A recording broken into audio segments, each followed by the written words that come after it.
Booting क्या होता है? सबसे पहला सवाल आज का होगा बूटिंग क्या होता है। तो in simple way, booting is successfully loading of operating system into computers RAM is called booting. यानी बूटिंग कहते किसे हैं? तो हमारा जो ओएस होता है, ऑपरेटिंग सिस्टम होता है, ओएस अभी मैंने कल के क्लास में डील किया हुआ है, आप लोग उसको देख लोगे, समझ लोगे। तो ऑपरेटिंग सिस्टम को अगर कंप्यूटर्स के रैम में जब सक्सेसफुली लोड कर दिया जाता है तो उसको क्या कहते हैं? बूटिंग करते हैं। बूटिंग क्या है? सक्सेसफुली लोड, यानी प्रोसेस है। बूटिंग क्या एक प्रोसेस है जिसमें ऑपरेटिंग सिस्टम को लोड किया जाता है। कहां पर? रैम के अंदर। अगर ये सक्सेसफुली लोड हो जाता है तो इस प्रक्रिया को क्या बोलते हैं? इस प्रोसेस को क्या बोलते हैं? बूटिंग बोलते हैं। बूटिंग दो तरह के होते हैं। बूटिंग दो तरह के होते हैं। एक बूटिंग को बोलते हैं कोल्ड बूटिंग, दूसरा होता है वार्म बूटिंग। ठीक है। कोल्ड बूटिंग का मतलब होता है, cold booting is the booting process happen when we first turn on computer. अगर आपका कंप्यूटर मान लो बंद है, स्विच ऑफ है, और आप कंप्यूटर को ऑन कर रहे हो पावर बटन पे प्रेस करके, तो उस बूटिंग को क्या बोलेंगे? कोल्ड बूटिंग बोलेंगे। क्योंकि कंप्यूटर प्योर ठंडा है, ऐसे भी समझ सकते हो। बंद है ये मतलब वो ठंडा है, और उसे आप बूट करा रहा हो मतलब कोल्ड बूटिंग। लेकिन कंप्यूटर ऑन है, कंप्यूटर प्रोसेसिंग के दौरान है, अब आप उसको बंद करके चालू कर रहे हो, जिसे हम लोग रीस्टार्ट करते हैं। ठीक है। तो उस प्रक्रिया में जो बूटिंग कहलाएगा होगा warm booting. Warm booting is the process happen when we reset या restart the computer. Okay. Reset ना करके आप यहाँ रीस्टार्ट बोलो तो और अच्छा है। रीस्टार्ट अगर कंप्यूटर को करते हो, रीस्टार्ट मतलब कंप्यूटर ऑन है, उसको बंद करके दोबारा चालू करना, ये क्या कहलाएगा? वार्म बूटिंग कहलाएगा। अब फिर समझेंगे कि बूटिंग के दौरान होता क्या है। तो बूटिंग के दौरान मैंने नॉर्मली बता दिया कि ऑपरेटिंग सिस्टम को लोड किया जाता है रैम के दायरे में, लेकिन स्टेप्स क्या क्या है देखिए। जनरल बूटिंग सीक्वेंस, आपका सीक्वेंस, अगर बूटिंग का सीक्वेंस पूछा जाए तो यहां पर देखिए कि सबसे पहले turn on the power button. आपको सबसे पहले क्या करना है? पावर बटन को प्रेस करना है, पावर बटन ऑन करने हैं। जैसे पावर बटन ऑन करेगा, CPU pins are reset and register are set to specific value. तो सीपीयू क्या करेगा? सीपीयू का जो पिन होता है वो रीसेट हो जाएगा, और रजिस्टर्ड वैल्यू में, रजिस्टर्ड में क्या होगा? एक स्पेसिफिक वैल्यू सेट किया जाएगा। किस लिए? ताकि बायोस को रन कराया जा सके। सीपीयू के माध्यम से बायोस रन करेगा, तो यहां पर सीपीयू पहले अपना पिन रीसेट करेगा और रजिस्टर्ड को बताएगा कि स्पेसिफिक वैल्यू, और वो स्पेसिफिक वैल्यू के माध्यम से सीपीयू जंप करके जाएगा उस एड्रेस पर जहां पर बायोस है। तो बायोस का एड्रेस यहां पर मैंने लिखा, इसी तरह से एड्रेस कंप्यूटर का जो भी एड्रेस होता है ना, इसी क्रम में ऐसे ही लिखा जाता है। तो CPU jump to address of BIOS, CPU jump करता है बायोस के एड्रेस पर। फिर बायोस क्या करता है? बायोस पोस्ट को रन कराता है। मैंने इसके बारे में बताया, पोस्ट क्या होता है मैंने बताया हुआ था। पोस्ट मतलब पावर ऑन सेल्फ टेस्ट, जो बेसिक हार्डवेयर को चेक करता है कि सारे इक्विपमेंट अपने जगह पर है कि नहीं है, सारे अपने वर्क कर रहे हैं कि नहीं कर रहे हैं, एंड अदर नेसेसरी जो भी ऑप्शन होते हैं उसको चेक किया जाता है। फिर बायोस जंप करता है एमबीआर के पास। बायोस कहां जंप करके जाएगा? एमबीआर के पास, मास्टर बूट रिकॉर्ड के पास, और वहां से प्राइमरी बूट लोडर रन करेगा। यानी लोडर, लिंकर एंड लोडर जो मैंने बताया था, उसके माध्यम से प्राइमरी बूट लोडर को रन कराया जाएगा फ्रॉम एमबीआर से, और जंप करके कहां जाया जाएगा? सेकेंडरी मेमोरी के अंदर, सेकेंडरी लोडर में चला जाएगा। फिर सेकेंडरी बूट लोडर क्या करेगा? ऑपरेटिंग सिस्टम को लोड कर देगा। कहां पर? कंप्यूटर के रैम में, कंप्यूटर के रैम में। तो इस पूरी प्रक्रिया को हम लोग क्या कहते हैं? बूटिंग प्रोसेस बोलते हैं। याद रहेगा, बूटिंग का मतलब ऑपरेटिंग सिस्टम को रैम में लोड करना। लेकिन रैम में इतना कह दिए लोड थोड़ी ना हो गया, उसके लिए बहुत सारे प्रोसेसिंग से गुजरना पड़ता है। सबसे पहले पावर ऑन होता है, फिर सीपीयू का पिन रीसेट होता है, रजिस्टर्ड में एक स्पेसिफिक वैल्यू डाला जाता है, फिर सीपीयू जंप करता है बायोस के एड्रेस पर, फिर बायोस पोस्ट को रन कराता है, फिर बायोस एमबीआर में जाता है, उसके बाद प्राइमरी बूट लोडर एमबीआर से जंप कराकर सेकेंडरी बूट लोडर में जाता है, और फिर secondary boot loader operating system को लोड करता है। फिर जाकर finally these are the task they are carried during booting process. इतने सारे काम प्रोसेस होते हैं, तब जाकर आपका कंप्यूटर फाइनली ऑन होता है। चलिए पूछिए। लिंकर एंड लोडर फाइल्स को, लिंकर एंड लोडर एक प्रोग्राम होता है। लिंकर एंड लोडर अभी आ गया, थोड़ा यहाँ पर हम गैपिंग कर देते हैं लिंकर लोडर को, अभी आगे फिर लिंकर लोडर मुझे एक्सप्लेन करना। बायोस के दौरान मैंने बताया था कि अगर आपको ऑपरेटिंग सिस्टम लोड करना है तो ऑपरेटिंग सिस्टम को कौन लोड करेगा? ऑपरेटिंग सिस्टम तो आपका सेकेंडरी मेमोरी के अंदर है। उसको अगर हमको लेके जाना है प्राइमरी मेमोरी में, तो यहां पर एक दो प्रोग्राम होते हैं, लिंकर एंड लोडर। लिंकर क्या करता है? उस प्रोग्राम को लिंक कर देता है लोडर के साथ, और लोडर ले जाकर उसको रैम के अंदर लोड कराता है। ठीक है। तो ये लिंकर एंड लोडर की कहानी आगे भी आपको सुनने को मिलेगी। तो फिलहाल बूटिंग प्रोसेस समझ में आ गया, बूटिंग क्या होता है और उसका सीक्वेंस क्या है स्टेप्स का। ओके, अब ये मैंने नहीं बताया है। अब यहां देखिए डिवाइस ड्राइवर की बात करेंगे। मैं अभी बता रहा हूं आपको टाइप्स ऑफ ऑपरेटिंग सिस्टम यानी types of system software. Types of system software में यहां पर मैंने आपको बताया डिवाइस ड्राइवर। पहला मैंने बताया था ओएस ऑपरेटिंग सिस्टम, दूसरा एग्जांपल है डिवाइस ड्राइवर। डिवाइस ड्राइवर किसको कहेंगे? A device driver is a program that controls a particular types of device that is attached to your computer. Device driver क्या है? एक प्रोग्राम है, या मैं बोल सकता कि एक तरह का सॉफ्टवेयर है। किस तरह का सॉफ्टवेयर है? सिस्टम सॉफ्टवेयर है। किस तरह का सॉफ्टवेयर है? सिस्टम सॉफ्टवेयर है that control a particular type of device. ये अलग अलग तरह के डिवाइस के लिए तैयार किया जाता है और अलग अलग तरह के डिवाइस को कंट्रोल करता है। जैसे कीबोर्ड को कंट्रोल करने के लिए कीबोर्ड का ड्राइवर कंप्यूटर में डाला हुआ है, माउस को कंट्रोल करने के लिए माउस का सॉफ्टवेयर डाला हुआ है। वैसे प्रिंटर को कंट्रोल करने के लिए प्रिंटर का सॉफ्टवेयर डाला जाएगा, बीसीआर को कंट्रोल करने के लिए बीसीआर का सॉफ्टवेयर डाला जाएगा। एंड उस प्रोग्राम को, उस पर्टिकुलर जो डिवाइस होता है उसके प्रोग्राम को, सॉफ्टवेयर को क्या कहते हैं? डिवाइस ड्राइवर कहते हैं। मेरी बात समझ आ रही है? जैसे एग्जांपल लेता हूं, रियल एग्जांपल लेते हैं हम अपने बॉडी के हिसाब से। तो हम लोग को, मैंने बताया था आप लोगों को, कुछ प्रोग्रामिंग ऊपर से हम लोग के पास आया हुआ है और कुछ हम लोग सीखते हैं, यहां अपने अंदर डलवाते हैं। जैसे आपको कंप्यूटर सीखना है तो आप एक अलग से प्रोग्राम डलवा रहे हो अपने अंदर। वही अगर मान लो आपको क्रिकेट सीखना है तो क्रिकेट के लिए अलग से प्रोग्रामिंग करवाओगे आप। अब आपका मन कहते हैं सर मुझे स्विमिंग सीखना है, तो स्विमिंग के लिए अलग से प्रोग्रामिंग आप डलवाओगे अपने अंदर। अलग अलग वर्क के लिए अलग अलग तरह के प्रोग्राम्स की जरूरत पड़ती है। उसी तरह अलग अलग डिवाइस के लिए अलग अलग सॉफ्टवेयर की जरूरत पड़ती है। जितने भी हार्डवेयर होते हैं उन सबके लिए अलग अलग सॉफ्टवेयर बनाए गए हैं और उस सॉफ्टवेयर को क्या कहते हैं? Device driver. ठीक है। There are device driver for printer, display, mouse, keyboard, scanner, CD ROM reader, diskette drive and so on. यानी जितने भी डिवाइसेस होते हैं, जितने भी, मैंने इनपुट आउटपुट बहुत सारे डिवाइस का नाम बताया है ना आप लोगों को, वो जितने भी डिवाइसेस हैं या स्टोरेज डिवाइस है उनको आपस में एग्जीक्यूट करने के लिए एक सॉफ्टवेयर की जरूरत होती है। उस सॉफ्टवेयर को क्या कहते हैं? Device driver. अब देखिए यहां पर example, when you buy an operating system, अगर आप ऑपरेटिंग सिस्टम खरीदते हो तो many device driver are built into the product. Operating system के साथ बहुत सारे ड्राइवर इनबिल्ट आते हैं, उसके साथ जुड़े हुए आते हैं। Okay, however if you later buy a new type of device, अगर कोई आप नया डिवाइस खरीद लो, जैसे प्रिंटर खरीद लिए, स्कैनर खरीद लिए, ओसीआर एमसीआर कोई डिवाइस खरीद लिए, तो that the operating system did not anticipate, आपका ऑपरेटिंग सिस्टम काम नहीं करेगा, उसको सपोर्ट नहीं करेगा, क्योंकि उसको पता ही नहीं कि आपने कौन सा डिवाइस लगाया है। You will have to install a new device driver, आपको एक नया डिवाइस ड्राइवर लोड करना होगा। A device driver essential converts the more general input output instructions of operating system, messages that are device type can understand। कारण device driver क्या है कि essential equipment आपका सॉफ्टवेयर है जो कि इनपुट और आउटपुट इंस्ट्रक्शंस को ऑपरेटिंग सिस्टम से आपको हार्डवेयर से ऑपरेटिंग सिस्टम के बीच ले जाता है। जैसे मानो आपका प्रिंटर आपने नया नया खरीद के लाया, आप प्रिंटर को आपने कनेक्ट कर दिया अपने सीपीयू के साथ या कंप्यूटर लैपटॉप के साथ, क्या वो प्रिंट देने लग जाएगा? नहीं।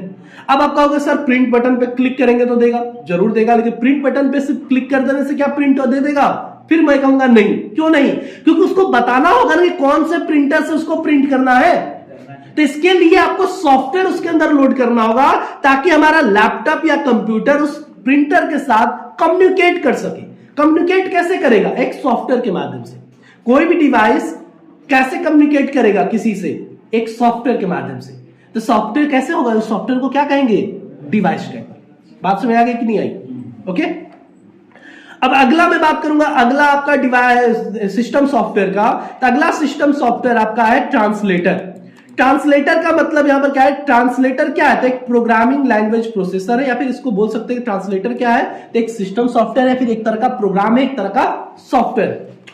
इज ए कंप्यूटर प्रोग्राम, एक तरह का कंप्यूटर प्रोग्राम है that performs the translation of program written in given programming language into a functionally equivalent program is another. कहने का मतलब है कि आपको याद होगा जब मैंने कंप्यूटर स्टार्ट किया था तो मैंने बताया था कि कंप्यूटर का जो लैंग्वेज होता है वो 0-1 में होता है, बताया था ना, बाइनरी नंबर 0 और 1 होता है। और हम लोग का जो लैंग्वेज होता है वो हाई लेवल लैंग्वेज होता है। जैसे कॉमन लैंग्वेज अगर हम लोग अपना लेके चले तो इंग्लिश, जो कि लगभग हर कंट्री में बोली जाती है, तो वो इंग्लिश लैंग्वेज को हम लोग लेके चलते हैं। तो दो लैंग्वेज होते हैं, लैंग्वेज दो तरह के होते हैं। एक लो लेवल लैंग्वेज होता है ट्रिपल एल, लो लेवल लैंग्वेज, और एक होता है high level language HLL।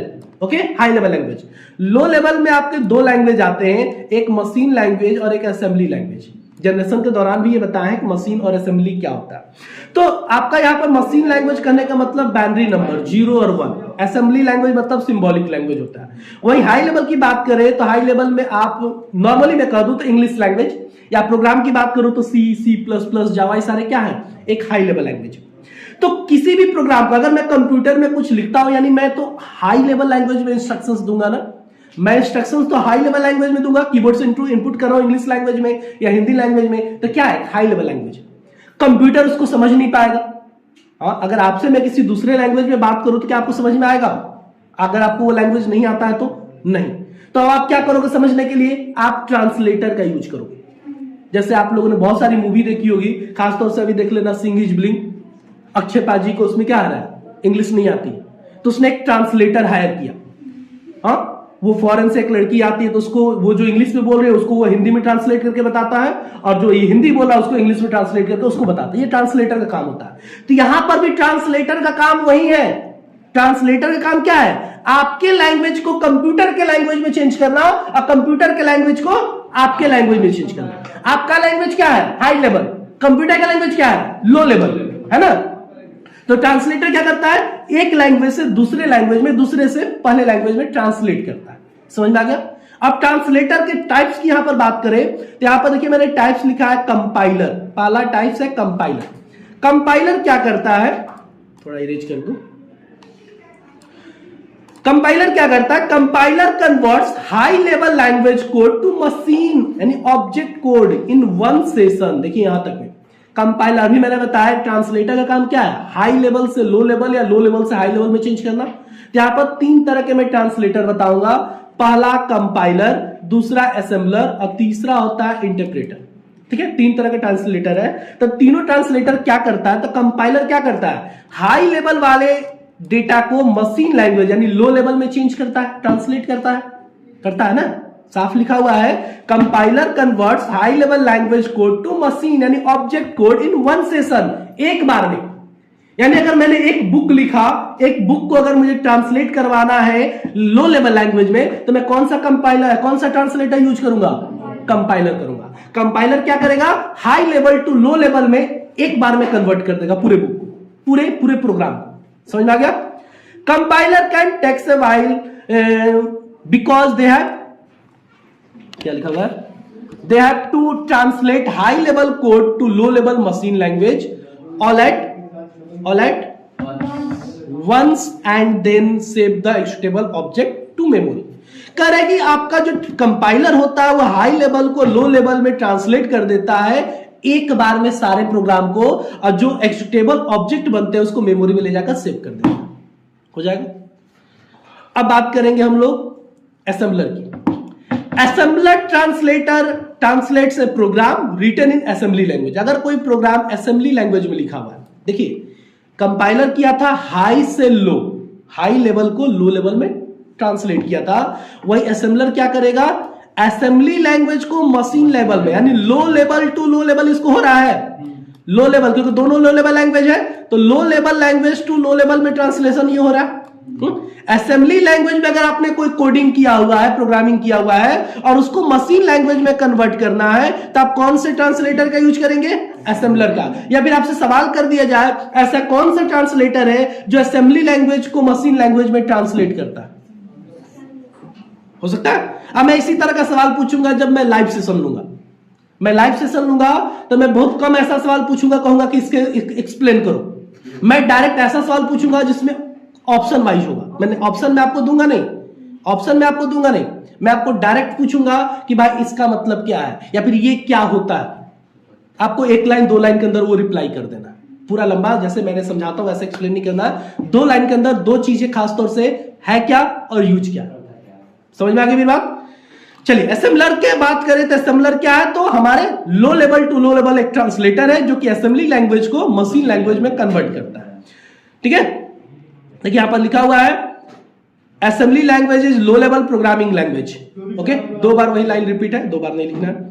Interpreter की बात करें तो another way to get code to run on your processor is used interpreter. यानी इंटरप्रेटर का काम क्या है, अगर आप कंपाइलर को समझ चुके, कंपाइलर का काम था हाई लेवल टू लो, ठीक उसी तरह इंटरप्रेटर का भी काम है हाई लेवल से लो लेवल में ट्रांसलेट करना।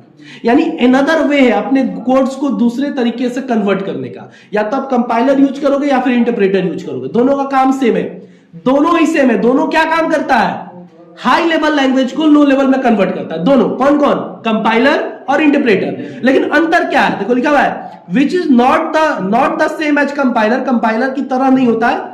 And interpreter translate code like compiler, compiler की तरह ये ट्रांसलेट जरूर करता है लेकिन कंपाइलर वाला काम नहीं करता है। ठीक है, but reads the code and immediately execute on that code and therefore in essentially faster than an compiler, initial faster than a compiler. यहां पर हो क्या रहा है कि इंटरप्रेटर क्या कर रहा है कि आपके हाई लेवल को लो लेवल में ट्रांसलेट कर रहा है, लेकिन कर रहा है कि step by step, one session को एक बार में। कंपाइलर को मैंने क्या कहता, पूरे बुक को एक बार में ट्रांसलेट कर देगा, लेकिन ये कहता है कि एक एक स्टेटमेंट, एक एक वन सेशन को एक बार में ट्रांसलेट करेगा।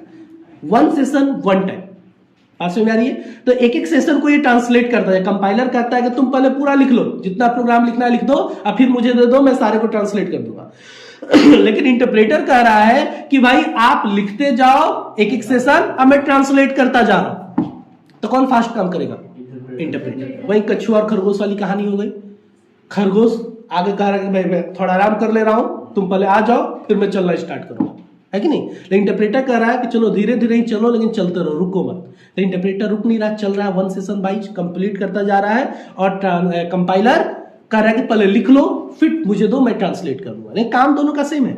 काम क्या है, हाई लेवल को लो लेवल में कन्वर्ट करना, हाई लेवल लैंग्वेज को लो लेवल में कन्वर्ट करना वन सेशन में। और ये एक सेशन को एक बार में नहीं, स्टेप बाय स्टेप इसको कन्वर्ट करता चला जाएगा, हो जाएगा। तो यहीं तक मैंने आप लोग को लिखवाया है। हाँ, तो यहां तक आप लोग पढ़ लोगे, देख लोगे। अगर कोई डाउट्स हो तो आप मुझसे फिर पूछ सकते हो।